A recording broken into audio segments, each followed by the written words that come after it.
When I see the animals and the dead people in the picture, I remember that night when I went along the road to Guernica, after we left the air raid shelters. It was full of dead animals and people covered in sacks. Dead. I have always been filled with emotion to see that woman burning on the balcony with her arms outstretched. I think she could be my grandmother.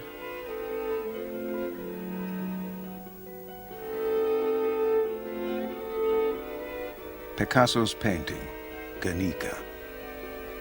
For two survivors, the town's bombing in the Spanish Civil War is a personal memory, but for nearly 50 years it has echoed in the conscience of the world.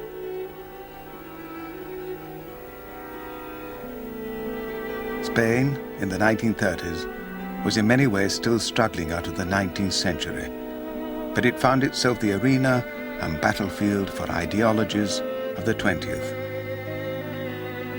Men and women from all over the world fought for dreams of democracy, or communism, or fascism. Those ideas were later given a bitter, new meaning by the hindsight of global conflict and the Cold War.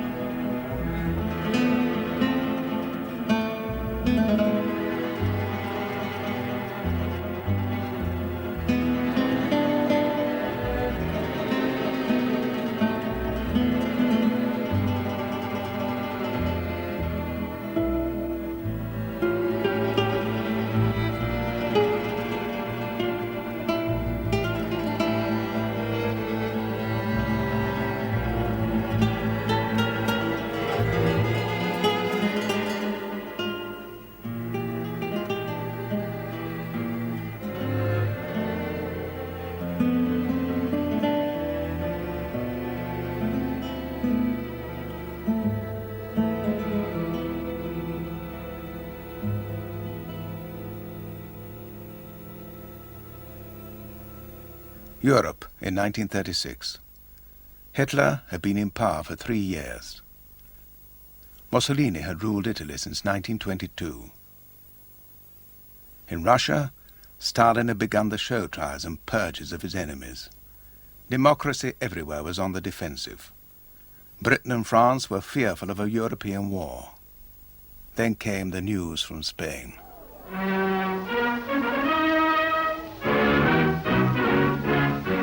All is turmoil in turbulent Spain, and the cost of political anarchy is death and destruction. This unhappy country, reft into two almost equal camps, illustrates all the tragedies of civil war under modern conditions. Innocent people lose their lives, property of law-abiding citizens is wrecked, and half the combatants fight half-heartedly for one cause or the other because they're forced to take sides. Such is the fruit of anarchy, of a people divided against itself. The newsreels, as usual, had a simple explanation: anarchy. But in truth, Spain's crisis confused many an outsider. To understand it, they translated the peculiarly Spanish issues into their own. Spain became Europe's obsession. The idea of the Spanish liberalism and the Spanish workers, the Spanish people, seemed a very passionate and pure cause. I remember that my Oxford tutor, who was a philosophy tutor, said that it was the only course in his lifetime in which there seemed a complete choice, absolute choice, between good as represented by the Spanish Republic and evil as represented by the Francoist forces. The convictions of Europe's left were matched by their enemies on the right. Renzo Lodoli was an Italian fascist. Mi sembrava che in Spagna fosse necessario difendere il cristianesimo, che era insidiato. I thought that in Spain it was necessary to defend Christianity. It was under siege. We thought that fascism was valid as a social and political doctrine. So it was our duty to go and help those who wanted more or less the same thing as we did. Immediately, both sides sought and found gestures of support from rival sponsors abroad. In the liberal democratic world, individual sympathy for the plight of the Spanish Republic was widespread, but practical help from governments was to prove a different matter. The army rebels' pleas, on the other hand, were soon answered.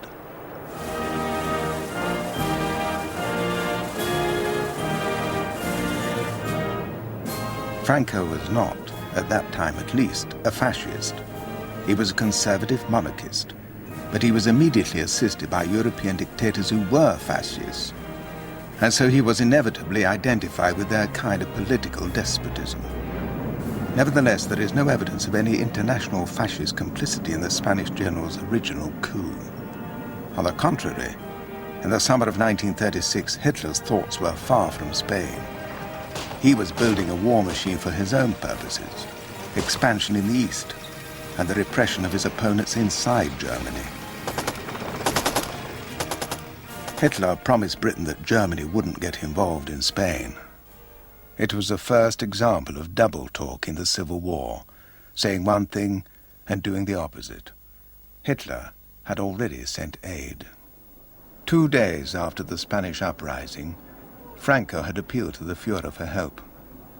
After considering the consequence of a communist-influenced government controlling the Strait of Gibraltar, Hitler decided to send not the few anti-aircraft guns and fighters that Franco had asked for, but a full squadron of Junkers transport planes to airlift the Spanish Army of Africa from Morocco.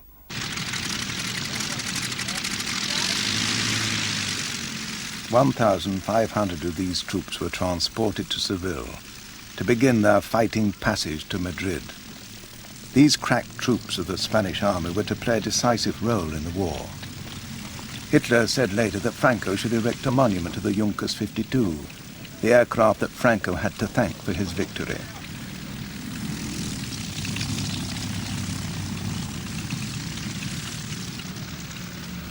Hitler might have congratulated himself too. His help was later rewarded with a constant supply of Spanish iron ore. This gave him a great advantage in his preparations for the World War that was to follow. But in 1936, most people still thought that war could be avoided. Noi crediamo che l'Italia. In 1936, Mussolini had not yet become Hitler's pawn. Inquadrata in tutte le sue formazioni rivoluzionarie. Indeed, many British hoped Italy could become an ally. I suoi destini. But Mussolini's conquest of Abyssinia had already shown that he was preparing aggressive expansion. Alla potenza e alla gloria.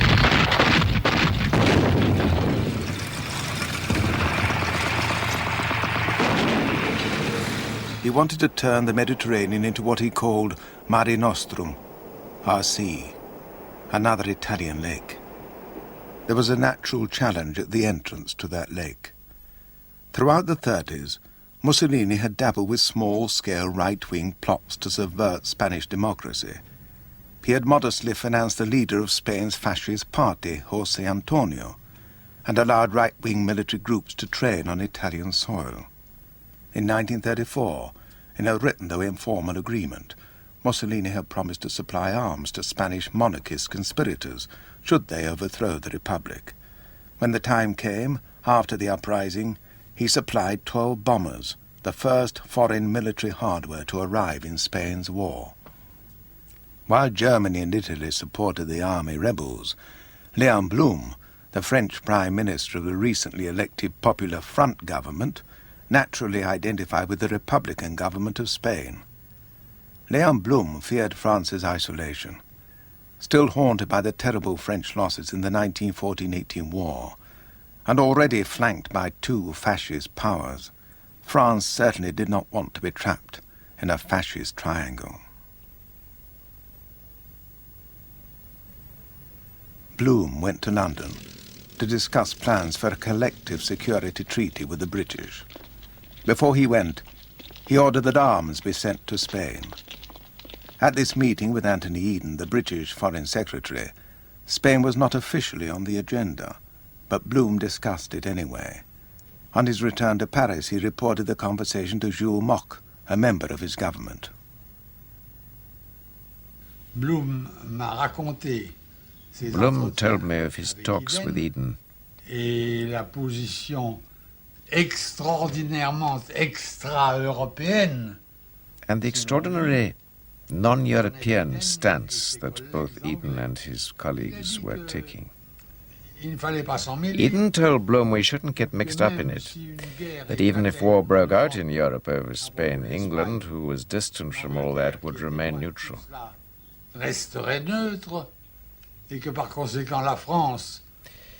Therefore, since France could not count on support from England, it would be wise for her to adopt the same position as the English.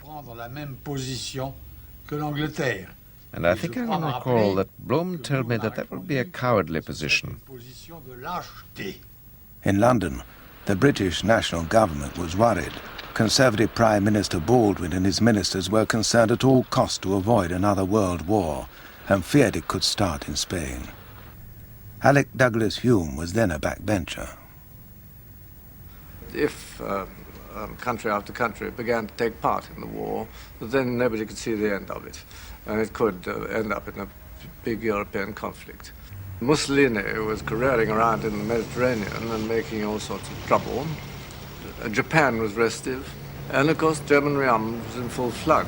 And so we were very apprehensive about getting entangled in any other situation. Britain's attitude didn't help the French Prime Minister Léon Blum. His plan for keeping European peace by protecting Spain was also in trouble at home. His policy of unrestricted military sales had threatened to split his government and might have precipitated serious civil unrest. He therefore reversed his original decision to send arms to Spain and devised another policy to save his face. On August 2nd, the French cabinet announced that they had decided to appeal urgently to interested governments for a pact of non-intervention. The British government, supported at this stage by its Labour opposition, responded eagerly. I think France and Britain felt exactly the same on this issue. We did not want to get embroiled. And Mr. Blum thought of the policy of non-intervention, which wasn't a heroic policy at all. But nevertheless, it was a pragmatic policy. As France closed its borders, the Spanish Republic felt let down. Under international law, it was legally entitled to buy arms abroad. But non-intervention stopped that. No one had ever claimed heroic intention for the policy. It was a diplomatic stratagem, a framework in which everyone could safely pursue their individual ends. They would fight their battles without actually going to war. No one thought it could curtail hostilities in Spain, or even that it should. Spain provided a safety valve to siphon off the political passions of Europe at that time.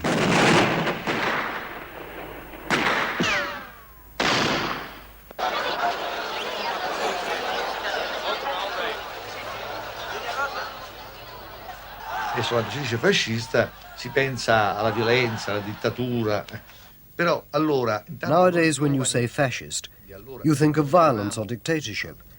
But at that time, we youngsters didn't know anything else. We had been brought up and educated under fascism. We were convinced that it could be a valid formula to solve social problems. risolvere I problemi sociali, soprattutto del mondo. Not all Italians were so convinced. Giovanni Pesci had been brought up in France. His parents had fled there to escape Mussolini's Italy. The fight for the Spanish people was also a fight against Italian fascism. This was the reason I came voluntarily to fight in Spain. La Pasinaria, whose real name was Dolores Ibarruri, was a communist member of the Spanish Parliament. Her rhetoric rallied worldwide support for the Republic. Era venuta la Passionaria a Parigi. La Passionaria had come to Paris to ask for support, for help from the French people and the French government. La expresión de solidaridad del pueblo francés para con el pueblo español. Que el pueblo francés no olvide que la lucha que en estos momentos sostiene el pueblo español es la lucha por la paz, es la lucha por la libertad. She finished her speech by saying, if Spain is defeated, the world will be flooded with blood. And so I, a young, very young, militant of the anti-fascist movement, said that I must also go to give my contribution. In Germany, communists had been the first target of Hitler's terror. And so when Hitler made clear his support for Franco, German communists knew which side they were on. I believe that for us German anti-fascists, it was more poignant than for anybody else. We had tangibly experienced Hitler. Thousands of German anti-fascists were already in prisons and concentration camps, and we immediately recognized the connection between Franco's intentions and those of Hitler. The politics of economic depression spilled over from the cities of Europe to a full-scale battlefield in Spain. It was mainly communists who travelled to do the fighting. Frank Deegan was an unemployed communist docker from Liverpool. I believed that if Hitler and Mussolini managed to help Franco to win, then this would be a defeat for the whole labour movement throughout the world. We thought, the fascists of the world were ganging together, so a call went out for volunteers to help the Republican government. The call came from Moscow. The International Committee of Communist Leaders, a Comintern, organized an international column of volunteers. Stalin himself, however, had his doubts. He was weighing Britain and France as allies against the Nazi threat and didn't want them scared off by communist intervention in Spain. He held back from sending arms. He did send advisors, ambassadors, and food.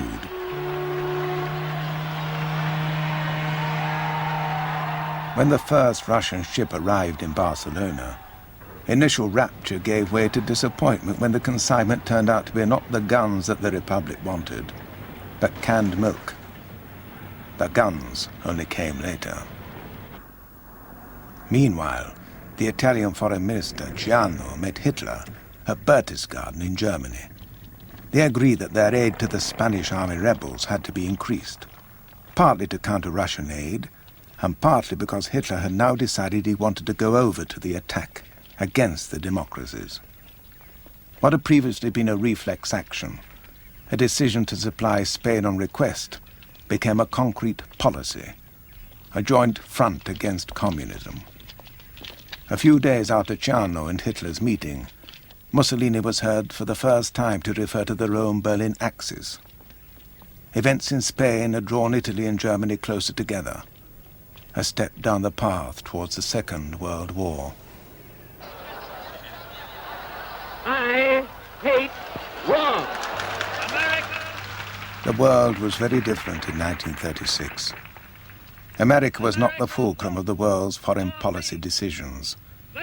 Still in dogged isolation from Europe's affairs, Roosevelt ignored the Spanish conflict and allowed the Texas Oil Company to supply Franco with fuel. In London, the non-intervention powers examined allegations of Italian, German and Portuguese intervention. The committee was chaired by the British. No one wanted the charges to stick, and they didn't. Von Ribbentrop, the German ambassador, later joked, a more appropriate name for the organization would have been the Intervention Committee. Nowhere was this intervention clearer than in the battle for Madrid. Until October, the skies were dominated by the rebels, reinforced by German and Italian planes. The Spanish Republican Air Force was no match until Soviet planes arrived.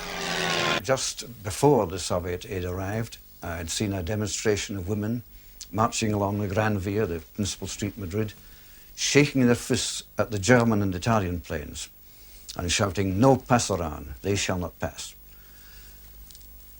2 weeks later, there was another flight of planes over Madrid.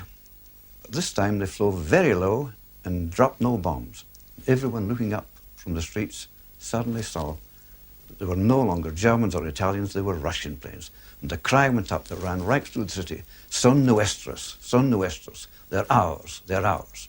One day we were surprised to see some new machines in the sky, and we saw these small ones with snub noses. They flew around at a tremendous speed and shot down a nationalist plane occasionally. People began to get excited, started shouting, "Long live Russia!" They started to hug each other. Just 15 weeks after the start of the war, the Republic's capital, Madrid, was on the front line. The rest of the Republic lay behind. The army rebels held the territory north and west of the capital. Their land offensive began on November 7th. With only 25,000 men, the nationalists were attempting to capture a city of 1 million inhabitants. Franco had made ready lists of people to be arrested. Having met little resistance so far, he could not have anticipated the stubborn reaction of the Madrid people. No pasarán, they shall not pass, had become the slogan of Madrid, and indeed of all Republican Spain. The government under Largo Caballero left the capital for the safety of Valencia. So did many of the population. For those who stayed, some preparation to defend the city had already been made.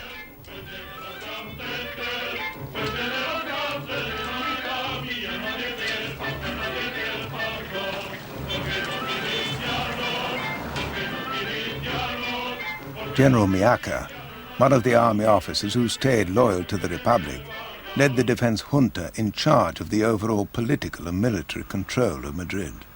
Miaca and his staff officers were joined by Communist Brigade Commander Enrique Lista. The population had been prepared politically to receive the enemy with boiling water, with oil, with anything that came to hand, from their balconies and roofs. The defense of Madrid was more thanks to the people of Madrid than to the militias. Entonces esta gente se incorporó a la lucha, pero sin pasar por casa. Salieron del comercio.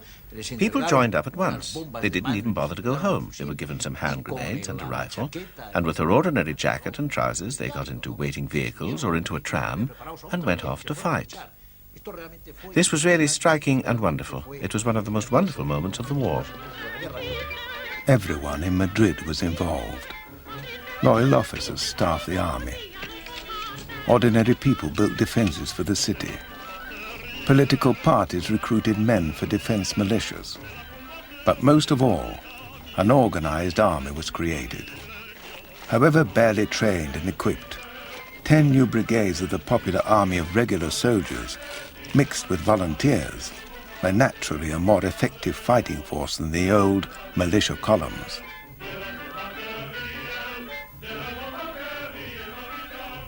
The people's resistance was stiffened by the approach of Franco's troops and by potent propaganda. Madrid, corazón de España, late con pulsos de fiebre. Si ayer la sangre le hervía, hoy con más calor le hierve.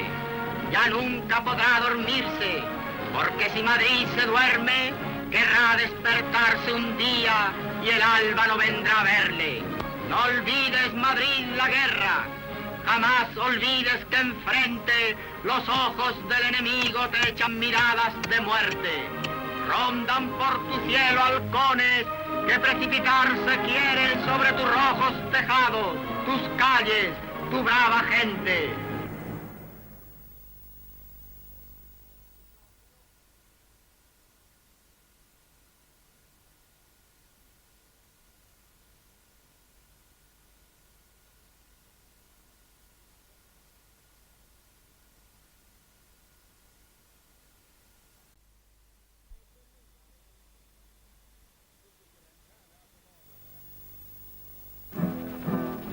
Wir in fernen Vaterland geboren, nahmen nicht als harten Herzen mit. Doch wir haben For 2 generations, the Spanish Civil War has been remembered for the international brigades. This fighting force of 40,000 men was a unique expression of international solidarity. There were Frenchmen, Greeks, Poles, Italians, Americans, Canadians, Irish, Czechs, Australians, Swedes, Swiss. There were 2,000 British. 500 of them died. But the war was already 4 months old, and Madrid under siege by the time the first organized volunteers arrived in the city to take up positions at the front.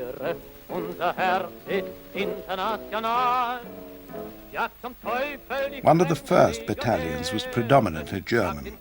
It was named after Ernst Thälmann, the leader of the German Communist Party, who was in a Nazi concentration camp at the time. Ganz banalen Spruch gebrauchen und sagen, ins Herz geschlossen. They took us straight to their hearts. Sie wussten, weshalb wir kamen und hielten They knew uns why aber we'd vorher, come. oder sagen wir mal, They had one slogan for us all, long live Russia. They treated us as if we were Russians, and only slowly they got to realize we were Germans. Langsam stellte sich heraus, dass wir ja auch Deutsche waren. So far, Madrid had been bombed by Germans, the Condor Legion, and now suddenly there were Germans on their side. With a background of military service, a life of resistance to persecution that bred political discipline, these German communists were an example to the Spanish. For me, seeing them brought the joy of solidarity and warmth. They left a profound impression on me. Also, they showed us the things we had to learn. What discipline is, what an army is. Until then, we'd been a militia, not a regular army. Not all Republicans were so happy about the volunteers. In Catalonia, some anarchists feared their revolution was being taken over by communists. They arrested a party of international brigaders arriving from France. But in Madrid, everyone was grateful for any relief from the enemy. The international brigaders were rushed up to the front to help their Spanish allies resist the rebel army attack.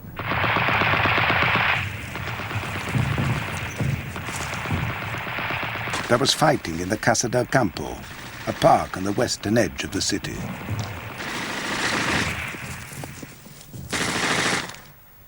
On November 15th, 1936, the rebels finally broke through Madrid's defenses at a point in the university campus overlooking the park. The international brigades held the line in the philosophy faculty, but 2 days later the rebels attacked again and occupied part of the clinical hospital. The Thälmann battalion found themselves defending one floor of the hospital from the Moors on the floor below. Wir saßen auch schon wieder in der dritten Etage oben. We were on the third floor. We'd knock holes in the ceiling, and then we'd throw hand grenades down to clear them out. Fallen gelassen, unten aufzuräumen und umgekehrt. Also das heißt, in this fight, there was hardly ever a real front, a front which was clearly defined. Begrenzte Fronten gab es in diesem Kampf kaum. Eventually the line stabilized, and Madrid held out. So Franco tried a new tactic.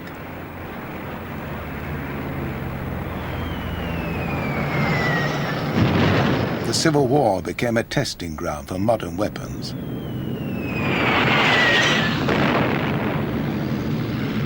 It was a foretaste of what was to happen a few years later in London, Hamburg, Tokyo, and Leningrad.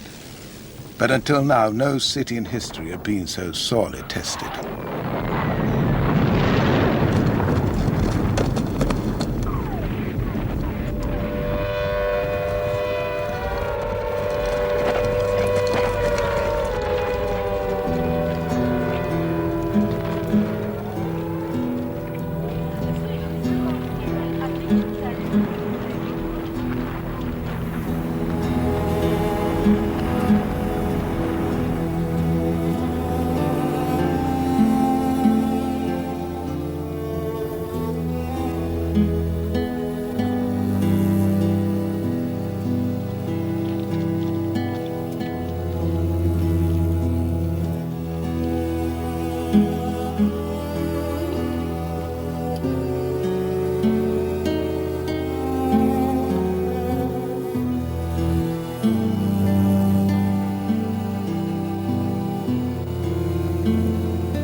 scenes like this on newsreels all over the world confirmed the sympathy that attracted so many people to the Republic.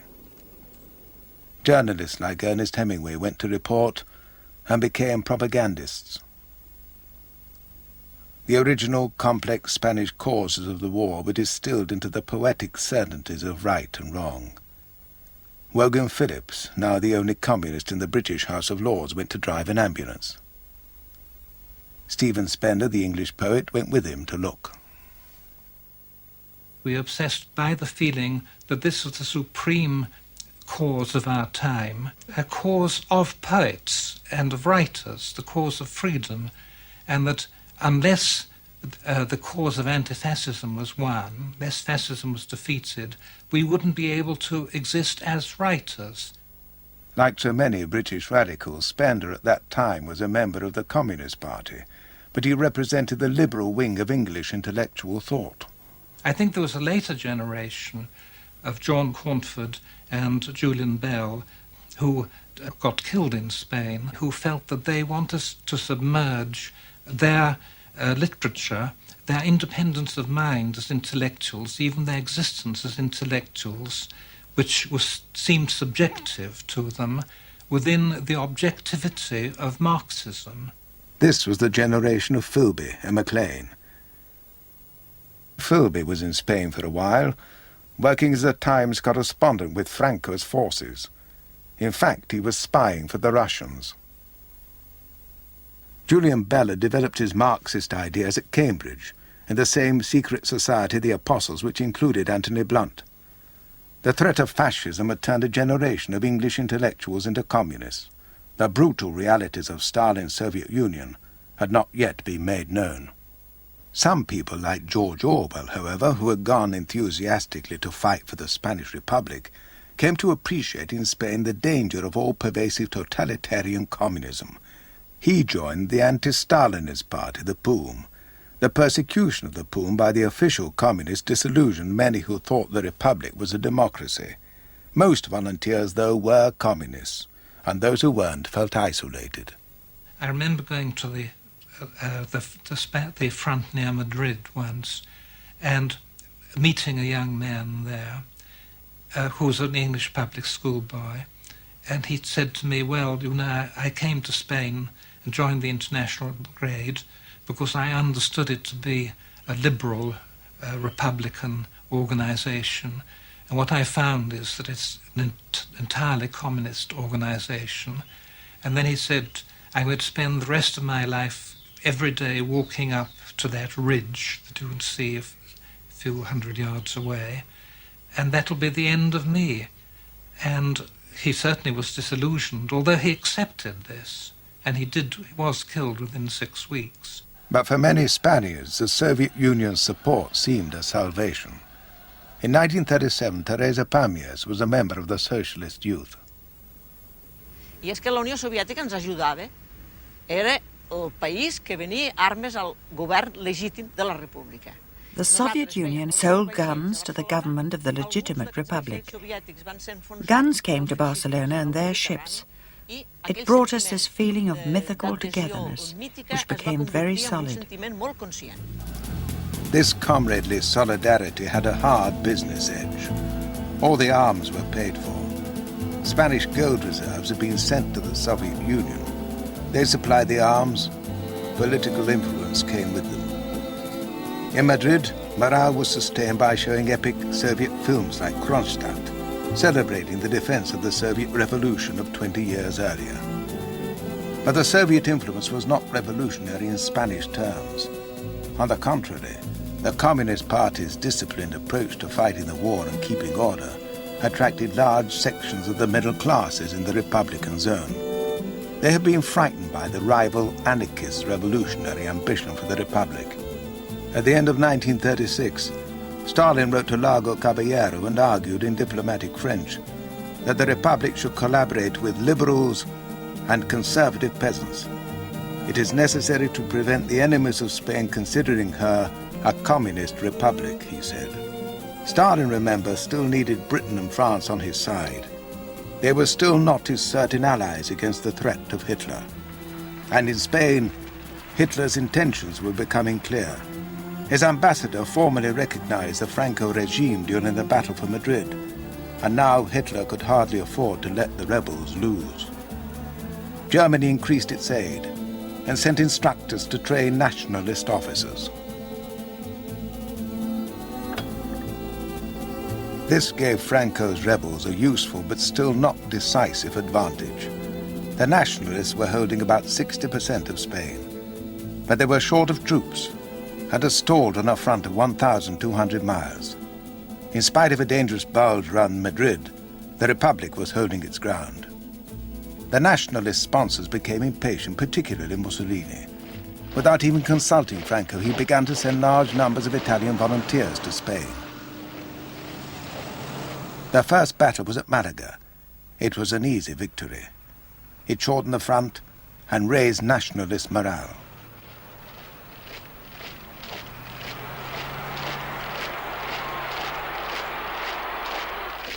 The nationalists now tried to encircle Madrid, first from the south by crossing the Jarama Valley. Republican reinforcements, including international brigaders, were rushed up to the front line.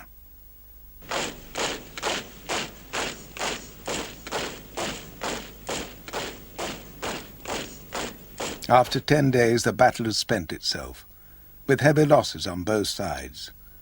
There immediately followed another attempt to encircle Madrid, this time from the north at Guadalajara. The Italians, supremely confident after their victory at Malaga, persuaded Franco to let them fight alone. On the Republican side, the Italians from the Garibaldi battalion of the International Brigades took up position against their fellow countrymen. Questa era la posizione del battaglione Garibaldi. This was the position of the Garibaldi battalion. Headquarters was near the woods. The fascists were here, all in this area. Poi verso le 11 mezzogiorno vediamo passare due macchine. Then, at about noon, we saw two cars go by. We stopped them and they said to us, "But we are Italians." We answered, "We're Italians too." Giovanni Pesci and his comrades had found just what they had come to Spain for, the opportunity to fight Italian fascists. They started to raise their hands, very worried, and began to cry, "Don't shoot us, we are Italians too. It's not our fault if Mussolini sent us here. They told us they were sending us to Abyssinia." We took them prisoner and took them to the command. When the Republican troops routed the Italian opposition, Mussolini was furious. He decided that no Italian could return home until they'd won a victory. Foreign aid on both sides poured into Spain at a faster rate than ever before. But it was not enough to clinch the war, only to prolong it. And Madrid was now a stalemate. It remained so until the end of the war, 2 years later. So the nationalists switched their offensive to the north. The western part of the Basque country was still Republican. It had been separated from the main Republican zone since the early days of the war. This northern region was a potentially valuable prize on account of its heavy industry and mineral wealth. It was a special region in other ways. Here conservatives were fighting side by side with anarchists and socialists. The Basques gave the lie to Franco's claim that his campaign was a Christian crusade. The region is the most devout Catholic area in the country. Here people prayed for victory against the nationalists. Their opposition to Franco and support for the Republic came from the traditional Basque yearning for the home rule of their region, so distinctive from the rest of Spain. The Liberal Republic recognized that ambition, but the nationalists who believed in the unity of Spain were determined to crush it. The attack began on March 31st. The nationalist, General Moller, threatened to raze the region to the ground. He nearly succeeded.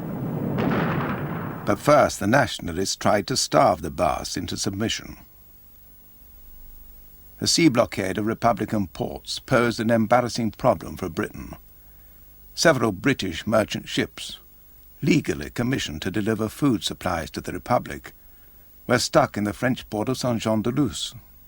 The British government was reluctant to challenge Franco's navy by supplying escorts for their merchantmen.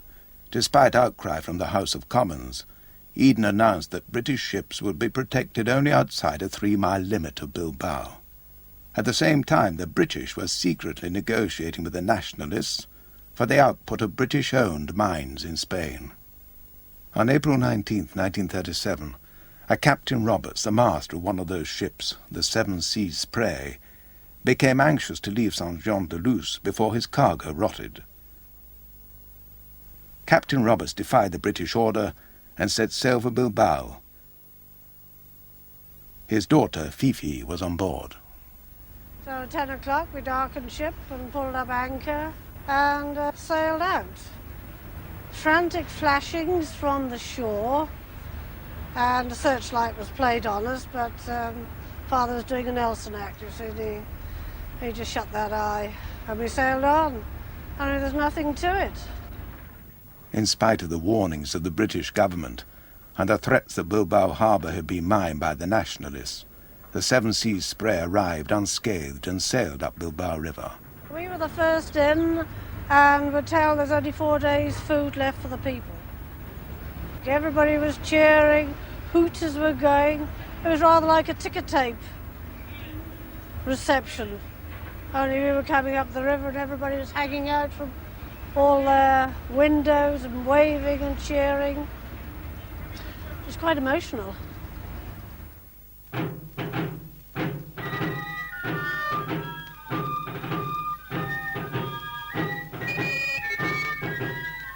Captain Roberts and Fifi became the Basque people's heroes. The Seven Seas Spray had exposed the nationalist blockade as a myth, and other British merchant ships followed with food supplies. But the Basques couldn't celebrate for long.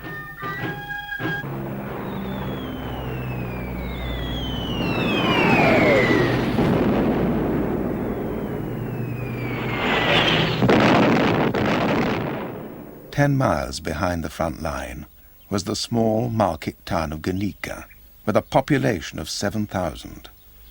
It was the historic centre of Basque nationalism. The tree of Guernica, the symbol of Basque freedom, stood beside the Parliament building where traditionally all Spanish monarchs had sworn to uphold Basque liberties. April 26, 1937, was Market Day. The market was held where the public gardens of Guernica are now. Everything was normal, but then the planes came in the afternoon. Doña Ignacia Otomith lived in Guernica with her 2 daughters, Connie and Manoli. We were in the industrial zone, and over the hills opposite, I saw the planes arriving. First, just one of them. It circled twice, but we were used to seeing it do that and fly away again. But scarcely 10 or 15 minutes later, more arrived, and we were able to count them.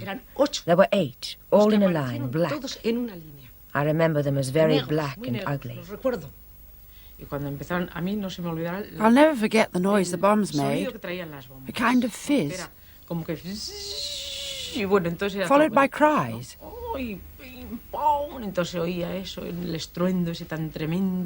Then a tremendous crash, over and over again. I can still hear the noises, and we could feel everything tremble. Smoke and heat came in. 43 aircraft, mainly German, took part in wave after wave of attacks on the small town. Karl von Kanar was the squadron leader of the Condor Legion which bombed Guernica.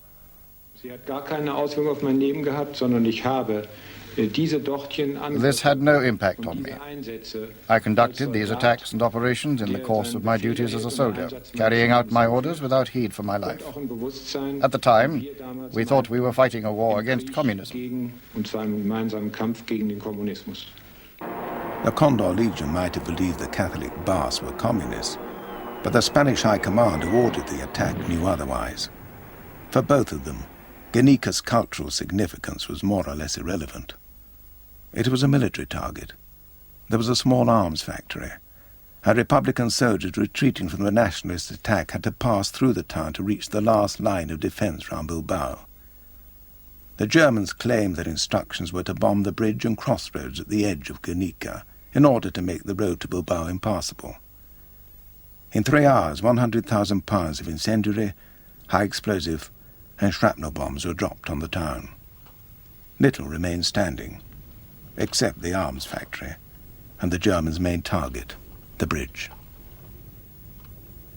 Wir haben durch die Windversetzung deutlich sehen können, we could clearly see that the wind blew the bombs onto the fields. They missed the bridge and the houses by it. The Junkers were really commercial airplanes converted into bombers. That is, they were equipped with what we called a pot slung underneath the plane. It could be retracted during takeoff and landing and lowered during flight. And the poor observer had to climb down a tiny ladder into this contraption with his goggles and his flying helmet on. And there he had a primitive targeting device and rangefinder. The Germans' excuses don't explain why they did not use accurate Stuka dive bombers to destroy their objective, the bridge at the edge of Guernica, nor the fact that they machine-gunned the fleeing population, nor the magnitude of the whole operation. I can still remember, and I was just 9 years old, the force of the blast of heat in my face as I came out. All the buildings next to the factories were burning, everything on fire. The sky was red with reflections. 2 days after the bombing, Fifi Roberts was taken with her father to see the devastation of the town. 45 years later, she returned to Guernica to revisit the scene she had photographed with her own camera.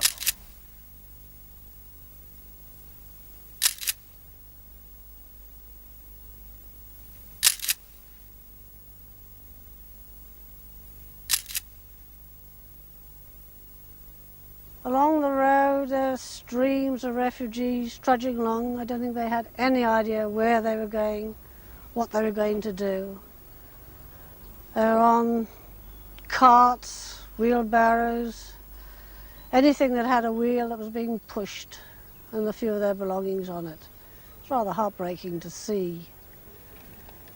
And then when we got into Guernica itself, there wasn't a building standing. There's rubble all over the place. Nobody to be seen except the odd soldier. I think they'd been still looking in the ruins for bodies. Luckily, we didn't see any, but the place was an absolute shambles. 72 hours after the raid, before the reckoning of destruction could be completed, the rebel army arrived at Guernica.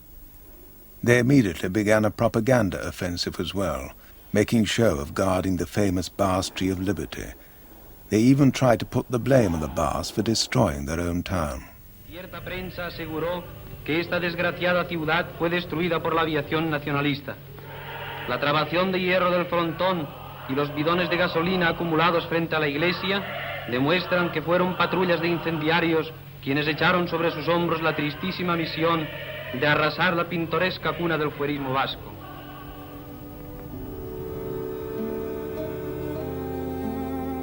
Some people were even prepared to believe this.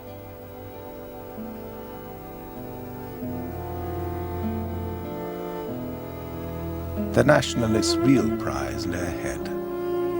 To protect their rich industries, the Basques had built a defensive wall around Bilbao, a ring of iron. But it could not protect the city from intensive bombing.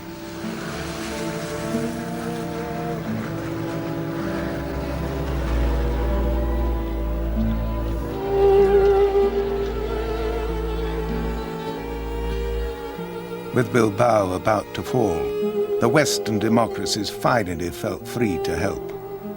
The children of Republican Spain were catalogued, given medical inspections, labeled and transported to England, France, Belgium, America, and the Soviet Union.